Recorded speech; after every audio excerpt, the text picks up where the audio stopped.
ఈరోజు దేవుని వాగ్దానం 128వ కీర్తన 3వ చరణం.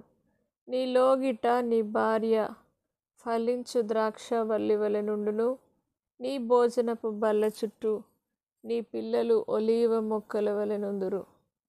నా ప్రియ సహోదరులారా, దేవుడి రోజు మీతో వాగ్దానం చేస్తూ ఉన్నాడు.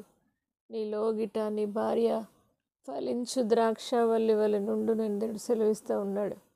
నీ కుటుంబాన్ని దేవుడు దీవించి ఫలింపజేసి ద్రాక్ష వల్లి వలె నుంచుతానని దేవుడు సెలవిస్తున్నాడు. కాబట్టి నీ భోజన బల్ల చుట్టూ నీ పిల్లలు ఒలీవ మొక్కల వలె నుందురు అన్న వాగ్దానాన్ని ఇదే దినం మీరు స్వీకరించండి.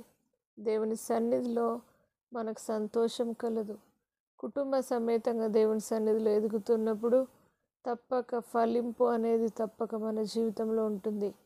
భోజనపు బల్ల చుట్టూ పిల్లలు ఒలీవ మొక్కల వలె ఎదుగుచు దేవుని శక్తిని పొందుకొని దినదినం ఆత్మీయతలో కుటుంబ సమేతంగా ప్రార్థిస్తూ వర్ధిల్లి ద్రాక్ష వల్లి వలె దేవుని సన్నిధిలో ముందుకు సాగి ఫలించుదురుగాక.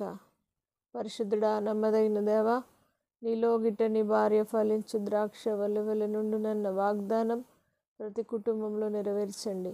నీ భోజనపు బల్ల చుట్టూ నీ పిల్లలు ఒలీవ మొక్కల వలె నుందురు అన్న వాగ్దానం ప్రతి కుటుంబంలో నెరవేర్చండి. ప్రతి వ్యక్తులను వ్యక్తిగతంగా మీరు ఆశీర్వదించండి.